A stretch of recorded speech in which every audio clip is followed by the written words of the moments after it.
আমি তোমার হাত ধরে অনুরোধ করছি, জীবনে তোমার কাছ থেকে কিছু চাইনি।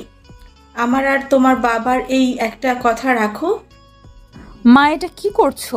আমি তোমাদের মেয়ে না? তাহলে কিভাবে পারি বলো তোমাদের কথা না রেখে? আমি রাজি মা। ময়ের বাবা মা মুক্তর মাসি মশার সাথে পরের দিনই কথা বলতে মুক্তদের বাড়ি গেল। অনেকক্ষণ কথাবার্তা বলার পর আপনাদের কাছে আমরা একটা প্রস্তাব নিয়ে আসছিলাম। মুক্তোর বাবা মা মারা যাওয়ার পর থেকে ছেলেটার পরিস্থিতি দিন দিন অনেক খারাপ হয়ে যাচ্ছে। আর আপনাদের সাথে আমাদের প্রায় 10 বছরের পরিচয়।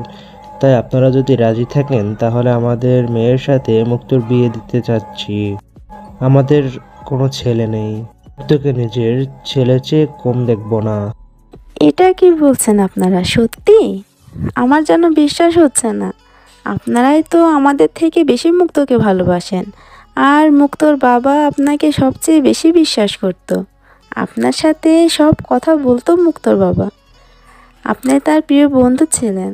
তাহলে এখানে আমাদের মতামতে কি প্রয়োজন? আমরা এক বাক্যে রাজি। এভাবে মুক্ত আর ময়ের বিয়েটা হয়েছিল। আর বাবা মা মারা যাওয়ার পর থেকেই মুক্ত ওর একমাত্র মাসিকে মা বলে ডাকে। এখন আজকের গল্পে আসা যাক। মা, মা, ও মা, তোমার ছেলে আমাকে কি বলেছে জানো? কি বলছে রে মা? আমাকে বেয়াদব মেয়ে বলছে, আর গালে কামড় দিয়ে দাগ তুলে দিয়েছে। দেখো। ইস রে, আমার মেয়েটার এই হাল করেছে। আসতে দেখালি ওই বেদ্যপটাকে, দেখাচ্ছি মজা। মুক্ত দৌড়ে এসে মা, ওর কথা বিশ্বাস করবে না, সব মিথ্যা, আমাকে ফাঁসাচ্ছে। মা মুক্তর কান টেনে ধরে বলল, এই হতচ্ছাড়া, এভাবে কেউ কামড় দেয়? দেখ তো, ওর গাল প্রায় কেটে গেছে। মা, কান ছাড়ো, লাগছে। না মা, ছাড়বি না, আরো জোরে ধর। আরে মা, আমার গালটাও দেখো কি করেছে। মা মুক্তর গালের দিকে তাকিয়ে দেখে একই অবস্থা, কামড়ে দাগ।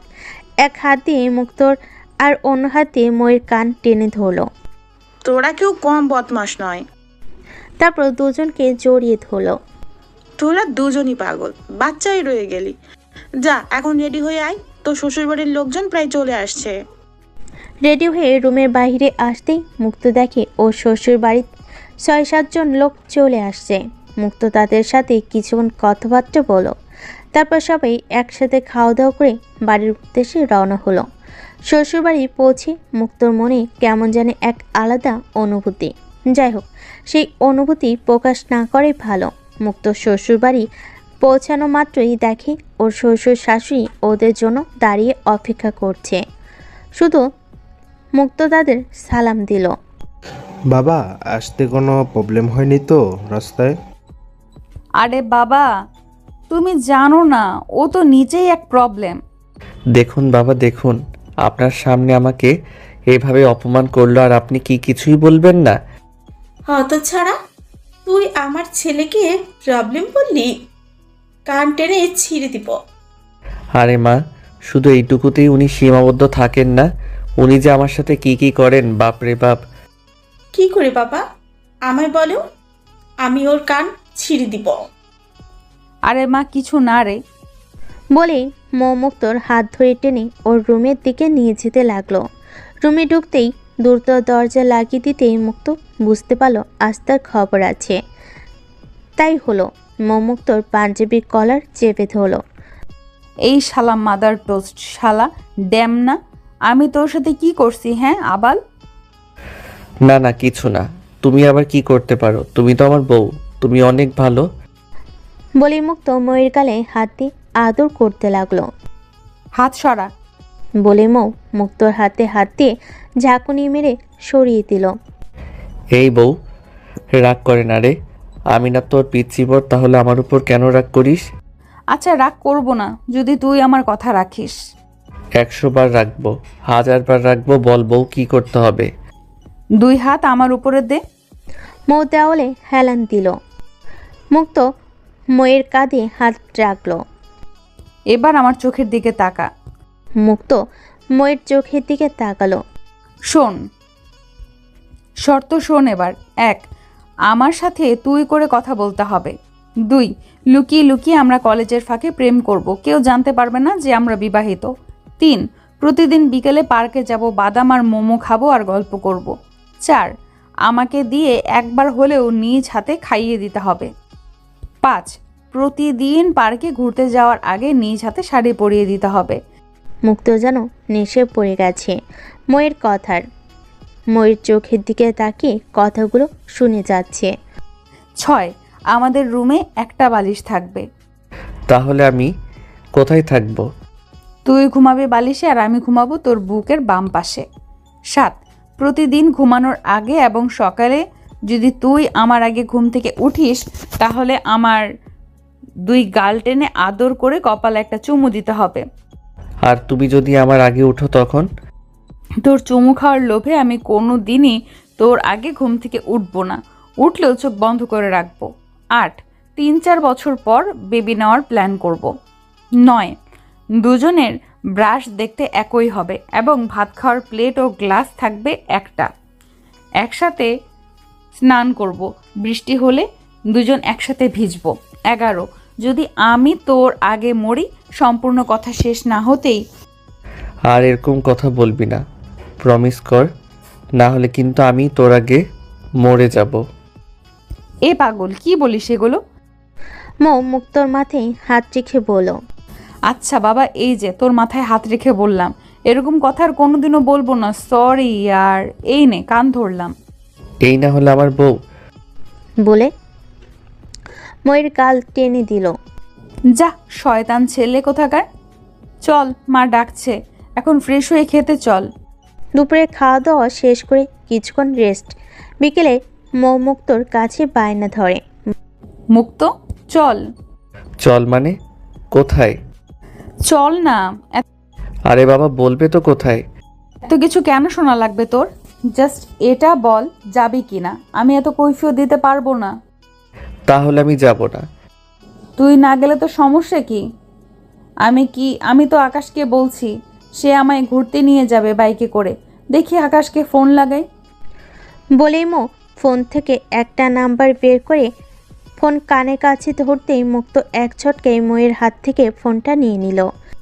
কিরে, তোর তো সাহস কম নয়, তুই আমার হাত থেকে আমার ফোন নিলি কেন?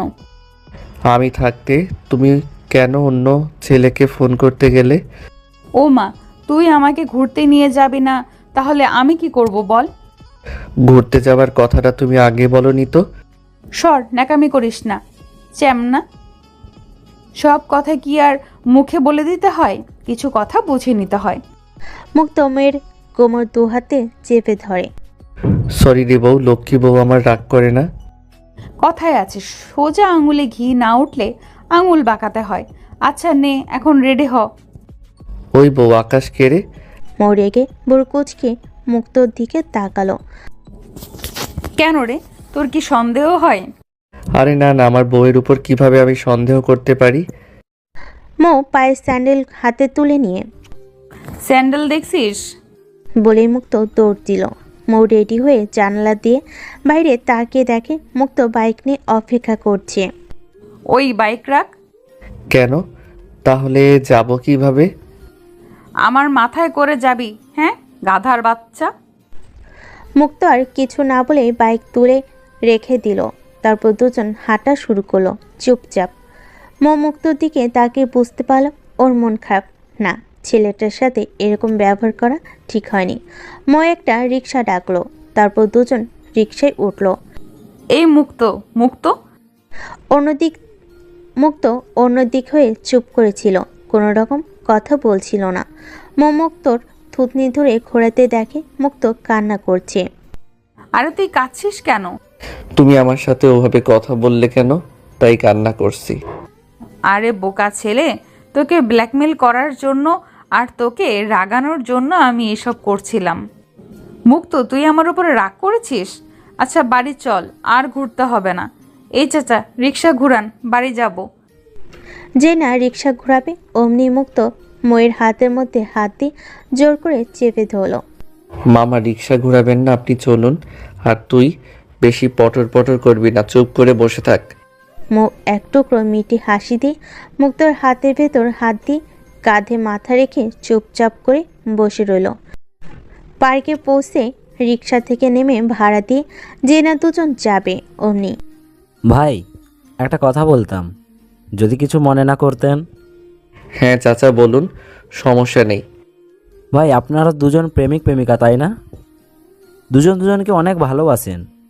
হ্যাঁ চাচা, আশীর্বাদ করবেন যেন সারা জীবন এমন ভালোবাসা বহাল থাকে। অবশ্যই ভাই আমার, আমি তুচ্ছ মূর্খ মানুষ, যদি কিছু মনে না করেন তাহলে আপনাদের একটা উপদেশ দিতে পারি। না না চাচা, আপনি আমাদের বাবার বয়সী, আপনি কেন তুচ্ছ হবেন? আপনি কি বলবেন বলুন। একে অপরের আস্থা হারাবেন না, জীবনে কোনোদিন কেউ কারো সন্দেহ করবেন না, তাহলে দেখবেন ভালোবাসা মৃত্যুর পরও অমর হয়ে থাকবে। কথাটা বলে রিক্সাওয়ালা রিক্সা ঘুরিয়ে নিয়ে চলে গেল। মুক্ত আর মৌ কিছুক্ষণ এদিক ওদিক তাকিয়ে থাকলো। তারপর দুজন দুজনার হাত ধরে হাঁটাহাঁটি করতে শুরু করলো। ওই চল সামনে কোথাও গিয়ে বসি। চলো। আচ্ছা তুমি এখানে বসো, আমি কিছু কিনে নিয়ে আসি। না, আমিও যাব।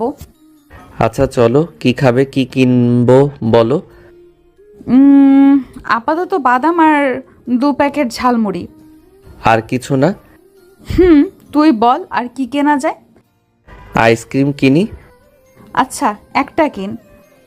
তারপর দুজন গিয়ে খোলা আকাশের নিচে ঘাসে বসলো। মুক্ত প্যাকেট খুলে ময়ের হাতে বাদাম দিতেই আগে আইসক্রিম তারপর বাদাম। কিন্তু আইসক্রিম তো একটা। সো হোয়াট, আমি এক কামড় দিব, তুই এক কামড় দিবি। মুক্ত ময়ের সামনে মাথা বাঁকিয়ে হ্যাঁ।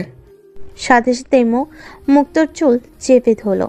কিরে শালা মাদার টোস্ট, কিস দেওয়ার সময় ঠিকই দিবি, আর আইসক্রিম খাওয়ার সময় কি সমস্যা হচ্ছে তোর?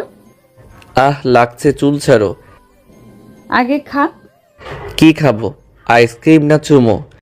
হারামি, তুই পার্কে চুমু খাবি কেন? এটি কি লুচ্চামি করার জায়গা? আরে বাবা, ইয়ার কি করছি রে? ছিলে খেতে পারবো না, তুই পারলে ছিলে দে, তাহলে খাবো। এখন বলো যে চিবিয়ে খেতেও পারবো না, আমার চিবিয়ে দিতে হবে? মুক্তর কথা শুনে দুগাল ফুলিয়ে দু চোখ উপরে তুলে অন্যদিকে মুখ ঘুরিয়ে বসল। মুক্ত ভাবল যে এমনি মজা করেছে, তাই কিছু না ভেবেই বাদাম খাইতে শুরু করলো। কিছুক্ষণ পর ফিকরে ফিকরে কান্না শুরু করলো। এই তুমি কাঁদছো? না, হাসছি। এই মেয়ে, তুমি রাগ করছো? আমি কিন্তু এমনিতেই মজা করে বলছি কথাটা। তুমি তো সব সময় আমায় নিয়ে মজা করতে থাকো, আজকে আমি না হয় একটু করলাম। প্লিজ সোনা ময়না, রাগ করো না। মুক্ত ময়ের হাত ধরে টান দিয়ে কোলের উপর মাথা রাখলো। তারপর কপালে একটা চুমু দিল। মুক্তর 2 গাল ধরে টেনে। দুষ্ট ছেলে কোথাকার। এদিকে সন্ধ্যা হয়ে আসছে। মুক্তর কোলে মাথা রেখে শুয়ে আছে, আর মুক্ত বাদাম ছিলে ময়ের মুখে দিয়েছিল। চাঁদের দিকে তাকিয়ে। মুক্ত, চারটা দেখ কি সুন্দর, তাই না রে? হ্যাঁ, একদম তোমার মতোই। দুহাত দিয়ে চোখ মুখ ঢেকে। যাই মুক্ত, আমার লজ্জা করে না বুঝি? এই পিচ্ছি, আমরা এখন থেকে প্রতিদিন চাঁদ দেখব। মুক্ত মৌকে কোলে তুলে নিয়ে দাঁড়ালো। তারপর চোখে চোখ রেখে। তুমি তো আমার চাঁদ, তোমায় দেখলে আর চাঁদ দেখার প্রয়োজন হয় না। তারপর চলা আরম্ভ করলো। কিছুক্ষণ পর মুক্ত মুক্ত মুক্ত ময়ের ডাকে কোনো সাড়া দিল না। জ্যোৎস্না রাত, চাঁদের আলো ময়ের মুখে পড়ে ঝলমল করছিল। কি সুন্দর দেখতে আমার বউ। মুক্ত ময়ের মুখের দিকে তাকিয়ে আছে এক দৃষ্টিতে। এ যেন এক অজানা অনুভূতি, যেন এক স্বপ্ন। মুক্তর গালে হাত দিয়ে ঝাঁকিয়ে ডাক দিল। আরে এই মুক্ত, কি দেখিস অমন ভাবে? কই কই কিছু না তো। কখন থেকে তোকে ডাকছি আর তুই কোনো জবাব দিচ্ছিস না। চাঁদ দেখছিলাম। চাঁদ দেখছিলি মানে কি? চাঁদ তো উপরে আর তুই তো নিচে তাকিয়েছিলি। কেন, নিচেও তো একটা চাঁদ আছে। তুই কানা না আমি অন্ধ? নিচে আবার কোথা থেকে চাঁদ এলো? আমার বউ কি চাঁদের থেকে কম? কত সুন্দর তার দু চোখ, কি মায়াবী তার মুখ, গোলাপের পাপড়ির মতো কি হট তার ঠোঁট। কথা বলা শেষ না হতেই মৌ জোরে করে মুক্তোর গাল টেনে ধরল। উফ, লাগছে তো, ছাড়ো। দুষ্টু ছেলে, কি বলিস এসব? ঠিকই তো বলেছি রে। আয়নার সামনে দাঁড়িয়ে নিজেকে দেখো, কত সুন্দর তুমি। সত্যি